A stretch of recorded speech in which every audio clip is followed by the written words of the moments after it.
Hi, welcome to Gatecrashers. So today is a special episode. It is the first of a few New York City Comic Con interviews. So this is the first roundtable that I've ever done. Luckily, it was with some people who have been on the show previously, but this episode is essentially interviewing everyone who's working on all of Hulu's adult animated shows. So our first interview was with Michael Cusack and Demi Lardner, who are, well, Michael is the creator of Koala Man, and Demi is one of the stars of the show. So Koala Man is a new show that'll be coming out in January, and we spoke with them, and we also spoke with the showrunners, Dan Hernandez and Benji Samit. You may know Dan from our recent X-Files episode, where he does call me out in this interview on not watching Twin Peaks. But I got to see the first episode of Koala Man. I cannot say too much because I don't want to fight Disney's legal department. It's incredible, and I'm super excited for everyone to be able to get to see it. I did keep in some of the other interviewers at the table because Michael and Demi are two of the funniest people I've ever gotten to speak to. They just go on these tangents that are absolutely wonderful, and I want you to hear them. So I kept a couple of those in. The interview with Dan and Benji is a bit sharper because we have some more poignant questions about superhero tropes and things like that. But please enjoy the first interview, and you'll hear me again to introduce the next show. What part of your community inspired the tone of the show? Well, it's based in a suburb that I grew up next to called Dapto. So it's got like familiar landmarks from there and the vibe, but no specific like. It's kind of got archetypes of those kind of small suburbs, but nothing really too literal. It's based on it lightly, essentially. Yeah. Great cast. How did you land Hugh and everybody for that? It was unexpected, actually. Hugh Jackman saw the shorts, the Koala Man shorts that I was talking about previously that I did years ago, and apparently his kids liked it. I don't, which means I don't know if he liked it himself, but his kids, he must have showed his kids, and they were like, "Oh, this is really cool. Like, you have to do this." And he's like, "Oh, okay." And he just went on from that. I hope he liked it too. Mm-hmm. But he was amazing in the record, and he wanted me to just like to do the voices and then he mimic it. So that was the way he worked, which was really fun, and it works for me basically. So you're giving line readings, basically. to Hugh Jackman. Yeah, it was nuts. It was really weird, but it worked out, and he was really fun to work with. Yeah. How'd you get me on the show? How'd you pull that? I can't remember. I think we just had a Zoom record. I think we just asked you, and you said yeah, yes. All right. We begged Demi. We begged her. And she first so many no's, and then yes, finally. Yeah, all the casts have been fantastic, and yeah, I don't know. I've run out of things to say. Do you think Hugh is showing up as a surprise guest today? Because that's my. I would hope so. Maybe he's dressed as like a Spider-Man down there somewhere, but I don't think so. I think he's the probably most insanely jacked yeah, Spider-Man. actually like webbing around everywhere. Yeah. Oh my god, seams bursting. Yeah, I think he's like busy with his Broadway shows, so he's probably got other commitments. But he's here in spirit. I'm gonna wrestle him one day. Yeah, this is how I'm gonna wrestle. Yeah. I've already asked. I'm going to duel him. I've asked okay, him great. Yeah. He hasn't said anything yet. Let's kill Hugh Jackman. Yeah. That's for being on this stupid show. Have you guys been giving any thought to season 2 yet, or is it too early? Or it's probably pretty too early. Yeah, I mean, it's nebulously in the clouds. I can't say anything. I can't. A follow-up question to that, then. Who do you think the show is specifically for, among demographic-wise? Like, pitch this to you. I would hope everyone, but I mean, I don't know. Like, it's for anyone that likes animated comedy, I suppose. Yeah, it's. I think it's pretty accessible, but I've got a really bad judge about that. Like, so much for no one. It's for 32-year-old women only. Yeah, it's for hairdressers in Middle Australia. Yeah. That's it. And no one else. Train conductors. Yeah, and that's it. And no one else can watch it. Actually, no one's allowed. You try, and it's just a black screen. Yeah, we've and just a screaming void and a low hum. We have turn off the TV. We have a terrible rail system in this country, so if you're aiming at train conductors, Oh man. Ours is pretty you're in shitty too, to be Yeah, honest. it's not good. No, it's not good. Yeah. That sucks, actually, our train. It's not good. What could you tell us about his family? Because like I feel like his family is an important part of his life. His family is... well, Demi plays Allison, who's the daughter of Koala Man, and I play Liam, who's the son, and there's have we announced the mother? I can say the mother is Sarah Snook, and who was great, and it's basically the whole thing there is like it's a pretty normal suburban Australian family to contrast with the silliness of him being a superhero, and the mum is almost like thinks it's a midlife crisis and like hoping it's gonna pass this whole Koala Man business, but it's basically just like putting up with it, and it's causing tension in the family, and that's basically it. Yeah. I have a question for Demi. I did some research, found out you're an absurdist comedian. Oh, is that what they write? Well, no, but you can kind of tell, seeing your character's so obsessed with getting the perfect photo, being a social media influencer. Yeah. What kind of other shenanigans can we expect her to get into as the season or the series goes on? What kind of stuff am I allowed to say? I mean, you haven't even seen the show yet. No, so I haven't watched it yet. It wasn't allowed. She was in a cage. She couldn't watch it. Yeah. They just let me out. But you only know what May you I said. go back to my box? But yeah. No, I know the stuff that I said. I remember there was one. There was one bit where something pretty intense happens, and they're like, "Okay, so your character's like crying in this scene." And I was like, "Oh, okay." And I was like, "Give me 1 minute," and turned around, and then turned back and was like, "I'm ready," and like tears pouring down my Really? cheeks. Did you actually have I tears? cried, and they were like, "Press record." Just like, That's awesome. It's a really good scene. You did well with that. I wouldn't be able to do that. Thank you. I just used the I didn't know I onion could trick. do it. I just did it. That's awesome. It's cool. It's very cool. I think you can hear it. And there's another really bit. good, yeah. I think there's another bit where am I allowed to say the thing about the dingo stuff? What dingo? Well, I don't know. Maybe that was a Wait, prank I on me. They made me make dingo sounds for like half an hour. It ruined my voice. Oh no, I know what you're talking about. It's like there's a bit where I'm a dingo and it literally for about like 20 minutes was just going like wrecked my throat for the next 2 days. Yeah, I'm excited. It was worth it though. Yeah. Hopefully. I think Maybe so. not. In that episode, are they going to credit you as Dingo as well? Yes. Better. Dingo Demi. They're calling it Dingo Demi. You need that on the IMDb. Yeah, I do. Yeah. Cool. So the show premieres in January? I think it's just early to 2023. That's Okay. next year, right? Okay, Yeah. early, yeah. Around the early then or February. So where I are suppose. you Production-wise, where are you? We're done. We're done. over that shit. Wow. We're done with it. I guess we're doing like the light little like kind of post stuff. Okay. But it's pretty much done. Wow. So that's got to feel good. then. Oh, it feels so good. It's lasted so long. It feels like it's gone on forever. So it's really nice that it's finally all wrapped up. We're super proud of it. And early next year sometime it should come out. Next question. Save the last one. Are there any ideas in mind for season 2? We came up with a bunch of stuff in season 1 that we didn't use. So we're pretty much just going to that stockpile and adding whatever else. So it's just a continuation. If that happens, which I don't know. We'll see. We've got a bunch of stuff to do, to burn. So yeah, we're good. What kind of superhero tropes did you want to bring to your show?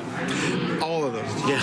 I mean, quite frankly, all of them. As many as we could. As many as we could. I mean, each episode, as you guys will see, is pretty directly analogous to either a trope or a genre exploration that excites us. You know, so we have our Mad Max kind of episode. We have our They Live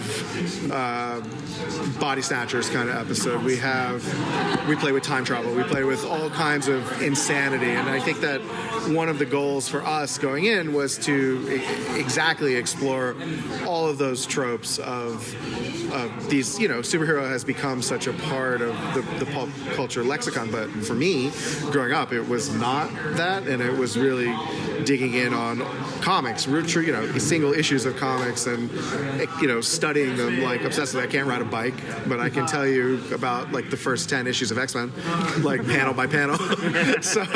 So I think that for me, it was so important to get to the root of, because anything that is presented super seriously, when you deconstruct it, is quite funny. Yeah. Batman running off at the end of Dark Knight and being, he's the hero we need, all of that. It's very funny. Or I think of Gravity when she's howling at the moon as she's going around the Earth. In a vacuum, hilarious. In the contextually, quite serious. And so we tried to like decouple it from the seriousness, or at least present it in a very like faux serious way, and that seemed to make it much funnier. Yeah. So we always play the threat very straight, as much as we can. We're never laughing at the threat. It's always, this is a real thing. There is a giant flower that's ancient from the Antarctic, and it will kill everyone in the town. What do we do? And so I think that as much as possible, we tried to pack all of these episodes with tropes that we were familiar with, and I think that fans will recognize as they go through the series. With the show revolving around a town, how do you build a supporting cast that, on their own, are interesting to watch but don't overshadow your main character? That's when we're like, we all sort of look to The Simpsons as like a guiding light, and one of the first things we said when we sat down with the writers' room was like, how do we create Australian Springfield, where let's populate this town with just fun characters that we like to see pop up. And I think that one of the fun things about The Simpsons, and especially South Park, I find, is you can start to anticipate how different denizens of the town are going to react to whatever the episode's content is. Randy is going to overreact on South Park and sort of be the stand-in for like the American man. And I think that there's a certain joy to that, because as an audience, the second that they cut to Randy after whatever's going on, you're like, oh no, Randy's going to take this too far.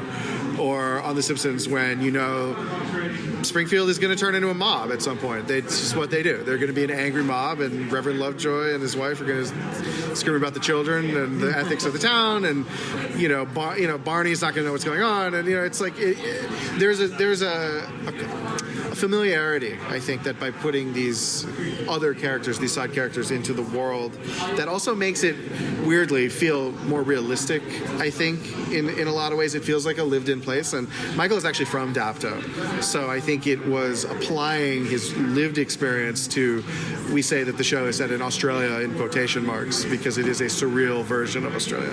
And so, like Twin Peaks, you recognize Twin Peaks as America, and they're dealing with like deeply American topics. You don't know, but for those of you who've seen Twin Peaks, but I think it's similar in Koala Man, where these are Australian issues and Australian types, but we recognize that there's some grain of truth in them, even though the stakes become surreal and supernatural in a lot of cases. Yeah. With working in adult animation, how often do you fear The Simpsons? Like, how often does that come into your mind when you're in the writer's room? I don't fear it in the sense of, I always look at classic shows and classic things as tools in the utility belt. And so, this is just how my mind functions, is I think of an analogous scene. So what I'll sometimes say is, you can, like, as you become a showrunner and you become better at sort of identifying what is necessary for a story, I'll sometimes say something like, what we need is a scene just like Wayne and Garth on the roof of their car looking up at the stars. And I don't mean we're going to copy it exactly, but we need to invoke the same feeling of these guys just want something beyond what they have, and it's like just out there and they can't get it. And I feel like The Simpsons is similar in that way, where it's like, okay, we need a scene reminiscent of Homer and Mr. Burns getting caught in the cabin, and like the madness of that and the suspicion, and we're going to do it in our own way, but it's a shorthand of these things that we know work. And so I think that once you have a vocabulary of those types of things, you can almost they're almost modular in the way that you can slot them in and say, what we really need is something that has the same impact as that moment, and then figure out how to do it in your own way with the characters that you have. So I look at it as a helper in some ways, as those classic shows, be it Simpsons, Family Guy, whatever. So but on the other hand, you also sometimes find yourself going down a path, and someone will say, actually, Rick and Morty did that last week, and you're like, fuck, So I think that it is, it can be a double-edged sword, but in general, I think if you look at it as a guiding light, it actually is helpful. Hey, our second interview is about Justin Roiland's Paloni show. It is a Halloween special that is out now on Hulu. It is an absolute wild anthology. It is hard to describe because it's pretty funny, but it's also extremely horrific. It's the perfect blend of both. I'm really excited for you to see it. If you're a fan of things like Rick and Morty, Solar Opposites, and all of those things, you're going to love this because it does take a lot of the absurdity to the next level. For this show, I actually got to speak with Ben Bayoff, who actually was a writer on The Boys Diabolical, and Zach Haddle, who you may know as the co-creator of Smiling Friends on Adult Swim. He's also known as Psycho Pebbles online. He's an adult animator and things like that. They were incredible. Please check it out, and you'll see me one last time. With the show being a comedy special, but you really dive into some horror elements in it. What is your relationship with horror, and how do you think animation and shorts specifically allow you to express that? Well, it's a completely different world. With animation, you can do some really kind of visually bending things with horror that you can't do in live action. We've had some of our creators who really push that to its limit, like Jamie Rodriguez with his short that is one of my favorites just because of the visual artistry that he's baked into it is so impressive.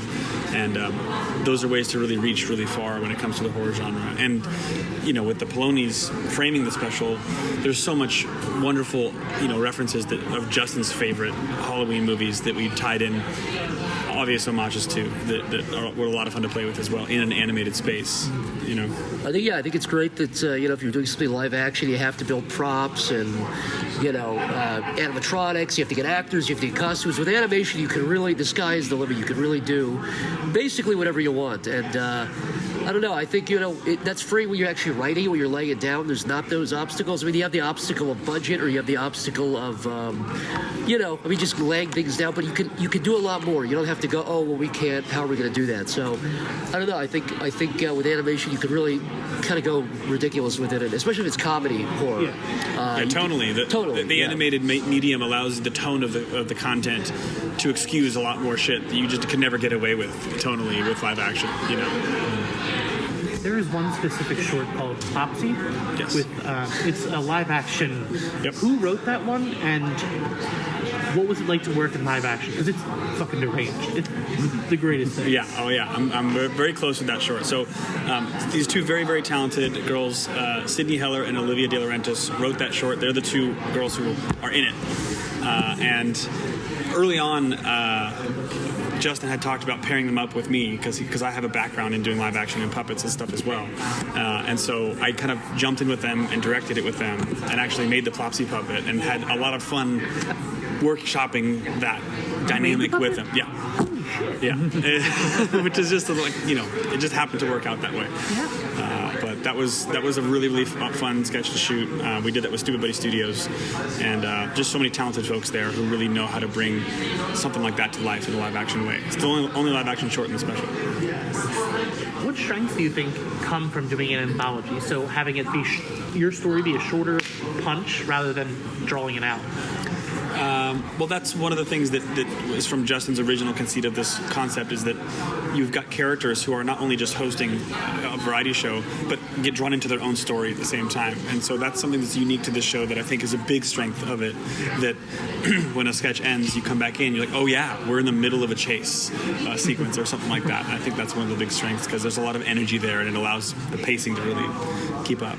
Yeah, I agree with all that. I love horror anthology. One of my favorite shows ever is The Twilight Zone. I know it's more kind of psychological, but even like Tales from the Crypt I grew up on. Anthology, it's not done a lot because the way I've heard it explained is people need to come back to the same characters every week, but it also gives you a totally blank slate to do whatever you want, to throw characters out there, kill them off if you want to in a short. You can literally do whatever you want and condense it within, in our case, 2 minutes with these shorts, maybe? Yeah, 5 is the longest longest one is 5 minutes. 5 minutes. So you can really do whatever. The sky's the limit. It's not like you can't kill off George Costanza and Seinfeld or the show with to be screwed with. But you can kill off George Costanza in this.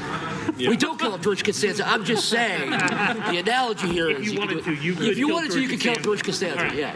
Well, you have that we power. want to. Yeah, we want to very bad. George Costanza. If I explained it here, you'd faint. It'd be so gruesome. You wouldn't be able to stomach it. Yeah. He started to tell me once, and he fainted. I had to catch him. Yeah, it was hard. I'm a tall guy too. So. Yeah. Keep crashing down. And for our last set of interviews, we have Mike McMahon, who you may know from Gatecrashers many times before. He's been on for multiple interviews.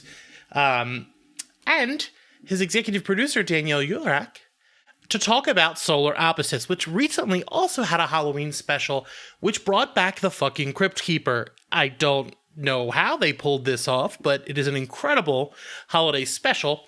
This interview is pretty much the entire roundtable because they build off of a lot of the themes of, fucking with Hulu and a bunch of different things that the show does. We talk about the Halloween special and Disney's lawyers. So, if you haven't watched Solar Opposites yet and you're listening to this show and you haven't heard my multiple interviews with Mike, go check it out. It is absolutely hilarious.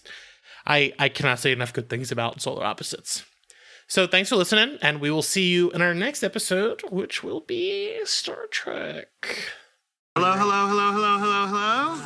There you go. And hello to you. I want to ask. I'm going to ask the same question I just asked them. How do you guys get away with making fun of Hulu so much? We stole it from The Simpsons. Yeah. Like The Simpsons, when they make fun of Fox, it's like saying we're a partnership. Like we're your identity, right? And I think us making fun of Hulu is the only time anybody's really ever talked about Hulu. Yeah. So I think Hulu just loves the attention. You know what I mean? Like there's no bad press. So if we have an alien being like, fuck, I hate Hulu, there's a guy at Hulu going, did you fucking hear that? Somebody just said the word Hulu on television. We don't care why. And so, but they know it's coming from a place of love. Yeah. Like Hulu is why we're able to make a crazy fucking show like Solar. So when we're making fun of Hulu, that's like us saying Hulu exists in the world of this show, and that's a weird, maybe parasitic relationship we have. Maybe it's symbiotic. I don't know. Hulu can decide that. But, we wanted to amp up what The Simpsons had done for Fox, but to a much more ludicrous degree. And there's no way we could do it if they weren't such amazing partners. They're such fans of the show, which is, you don't always get that when you have a show. It's also funny to say Hulu. Hulu. You know what I mean? Yeah. So they've been great partners. They should probably say no more to us. We like Hulu. Thanks, Hulu. So the Halloween special. Yeah. Already hit for you guys after the first couple days. You feel the reaction. And people love it. Yeah. Good, because it's very funny. And the Great Pumpkin. So we fucked him up. He can grow back. He's a pumpkin. More like an okay pumpkin now. You know what I'm saying? He's going to come back greater. Not so great anymore. When you started, when the characters start saying the Great Pumpkin, it's like, okay, you can use the phrase. Turns out. The Great Pumpkin. Did you really have to look into that? I don't know. I hope not. We'll find out after this interview. If we're saying something funny, usually we can get away with it. Right. Sometimes we'll get a call from Disney IP being like, what is this? And we're like, you got us on that one. We're just being idiots. But no, on the Great Pumpkin, it's like all of our holiday specials are commenting on holiday specials, right? And there's only a couple big Halloween holiday specials that we've all seen a billion times, and it's mostly the Great Pumpkin. So having the Great Pumpkin come into it and subverting what makes a Great Pumpkin special, and then riding its corpse around to try to get out of the don't breathe situation they were in is classic Solar Opposites heartfelt holiday stuff. And we did get to call Disney standards and practices in the episode too. We did. Yeah. We've had a lot of calls with Disney standards and practices. In fact, we had to go to a whole new Disney legal group called Legacy that I didn't even know existed because we were making so much fun of. They own a lot. I don't know if you guys know this, but we were making fun of so much of Disney IP that we had to go to new lawyers that only protect Disney IP, and they love us. They love us. I wear my son's Mickey Mouse hat when we're on the Zoom, and they have gotten over it, but the Josh Bicel, the co-showrunner, is always like, you're going to wear the hat, right? When we're having truly disgusting, does you have to show that part of Mickey Mouse kind of conversation? So. They've been great though. In season 3, I've been waiting to ask you about this. There is a bit with the T-Rex. Yes. Where the T-Rex kills a number of these different families. Yes. Where did that bit start? Because it's wild. I love dinosaurs. I have 2 kids, and they talk about dinosaurs at all times. That's the 99 Ships episode where there's a countdown of all the other ships that came out from the home planet that we talk about every opening, and it was like let's break the format of the show and see how every single one of those aliens died, and it turns out that like 50 of them died from dinosaurs in space, and there was just something so absurd about it to me, and there was something that that dinosaurs feel sci-fi, even though they're very terrestrial, and if they feel very silly, even though they're very scary, and there was something like the aliens in it calling out how hacky it was, where they were like, really, another T-Rex? Like, T-Rexes are like, they walk this fine line, or they stomp this fine line between hacky or awesome. Like, they can really easily become hacky, and so I wanted to do that comedy thing where it was like, okay, 1 T-Rex, not hacky. 2 T-Rexes, hacky. 3 not hacky, 4 hacky, 5 not hacky, all the way up to 50, which turns out to be not hacky. So we lucked into it at the end of it. I think one of the strengths of the show is that the characters are cognizant that they are in a show. Sometimes they are. Sometimes they do, and they do comment on that, but it never becomes overtly like now the meta text becomes text or anything like that. How do you walk that line? You know, it's like, we never really explicitly say this, but like, we occasionally dabble in Alf sort of situations where, you know, he's kind of like pulling his tie, like Rodney Dangerfield, and looking at the camera. Like, we're trying to write a comedy. We're trying to never have rules that make the show less funny than it could be, but then keep enough rules so it doesn't feel like you're just watching a joke book, right? And so occasionally, when you least expect it, we like to break that wall. We like to have them kind of be a little more aware of it, but not so much so that it feels like you're like, yeah, I've seen you guys do that before. I feel like our North Star is always like, if it's funny, let's figure out a way to put it in the show. Even if it like breaks a rule or doesn't make sense. Like if we keep laughing about it in the room, let's figure it out. My North Store though is Chipotle, I believe. Yes. So sorry guys, but next question's gonna have to be the last. Oh, sorry, I was rambling. Was there ever a moment in the series where you just absolutely knew, okay, we've gone too far? Yeah.